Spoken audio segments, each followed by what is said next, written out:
Որտեղ են տարածվում այդ տեղեկությունները։ Այդ մամուլը, սոցիալական ցանցերը, որտեղ պետք է տարածվի։ Տեղեկությունները որտեղ որ տարածում են, այդտեղ ճիշտ կլինի այդ հարցերը ուղղեք։ Ագրարային համալսարանում ռեկտորի պաշտոնավարման ժամկետը լրանալու է տարեվերջին եւ սահմանված ընթացակարգով մրցույթ կհայտարարվի եւ արդեն կախված նրանից ովքեր կդիմեն կլինի ընտրությունը հոգաբարձուների խորհրդում։ Տիկին Անդրեասյան, ուսուցիչները դժգոհում են, որ ֆինանս աշխատավարձերի ձևավորման կարգը փոխվել է եւ օրինակ իրենց դասղեկական ժամերի համար իրենք լրացուցիչ չեն վճարում կամ թողել են դպրոցի տնօրենների հայեցողությանը, այնտեղ ստուգողականները օրինակ ստուգելու համար ժամանակին վճարվում էին, հիմա չեն վճարում, ինչ որ փոփոխություն է եղել կամ ավելի քիչ են վճարվում։ Այս ամեն ինչ նպատակով է արվում, հատկապես որ դուք հայտարարում եք, որ ուսուցիչները արդեն կարող են ատեստավորում անցնել ստանալ օրինակ 400,000 դրամ աշխատավարձ, մի քիչ կամ կանեք, հա, 400,000 դրամ աշխատավարձ, բայց դեռ ոնց որ թե տենց ստացողներ չկան։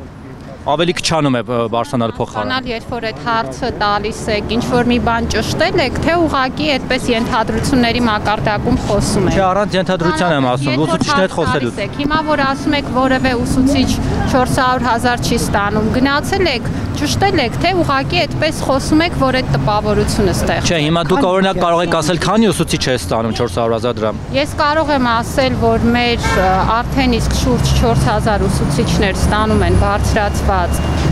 վարձատրություն եւ սա ներառում է 200,000 դրույքաչափը 30-ից 50% հավելավճարը կամավոր ատեստավորման համար։ Մենք ունենք բազմաթիվ ուսուցիչներ, որոնք նաև տարակարգ ունեն եւ նրանք նաև դրան հավելում ստանում են մինչեւ 50% հավելավճար տարակարգից։ Այս տարվա սեպտեմբերից ունենք ուսուցիչներ, որոնք բնագիտական առարկաներ են դասավանդում ինֆորմատիկա եւ այդ ուսուցիչները 25% հավելավճար են ստանում անկախ ատեստավորումից, իսկ ովքեր ատեստավորված են 200,000 դրույքաչափի հաշվարկով եւ գյուղական փոքր դպրոցների ուսուցիչները ստանում են բոլոր առարկաների մասով մինչեւ 50% հավելավճար։ Օրինակ մաթեմատիկան բնագիտականի մեջ մտնում է։ Հազարավոր ուսուցիչներ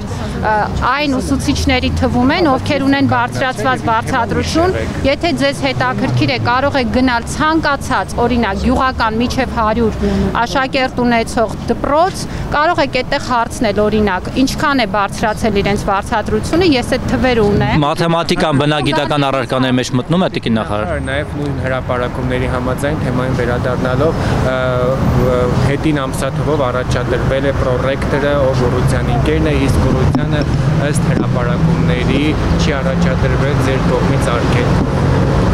Գիտեք, ես կարծում եմ դուք ունեք բոլոր հնարավորությունները բուհին ուղղել ձեր հարցերը, որովհետև գիտեք, որ բուհը ունի հիմնադրամի կարգավիճակ, կառավարման մարմինը հոգաբարձուների խորհուրդն է եւ այդ բոլոր հարցերը այս պահին դեռևս գտնվում են հոգաբարձուների խորհրդի տիրույթում։ Նախարարությունը գործընթացի մաս է դառնում այն փուլում, երբ որ տեղի են ունենում ռեկտորի ընտրություններ, երբ որ այդ ռեկտորի ընտրությունները ամփոփվում են եւ արդեն ուղարկվում են նախարարություն կառավարություն ներկայացնելու համար։ Այս փուլում առաջադրվել է որևէ մեկը, թե չի առաջադրվել նման տեղեկատվություն նախարարությունը ուղղակի չունի եւ ի պաշտոնե պետք է չի որ ունենա։ Տիկին նախարար կներեք, մշակութային միջոցառումը, որի արժեքը 2 միլիարդ դրամ էր, ի վերջո տեղի ունենալու է, թե ոչ։ Այո, տեղի ունենալու է հաջորդ տարի, այժմ բանակցվում են ժամկետները եւ այն կազմակերպությունը, որ պիտի կազմակերպեր միջոցառումը, բանակցությունների ավարտից հետո կհայտնի նոր ժամկետների մասին։ Նախապես քննարկվում է, որ դա կարող է լինել մայիս-հունիս ամիսներին, բայց վերջնական ժամկետը կհայտնեն իրենք բանակցությունների ավարտից։ Իդեպ դուք Snoop Dogg-ի այդ համերգը մշակութային համարում եք որպես միջոցառում։ Ես բազմիցս այդ հարցին պատասխանել եմ եւ կարծում եմ, որ ինչ որ մի պահի այդ խոսակցությունները պետք է դադարեն։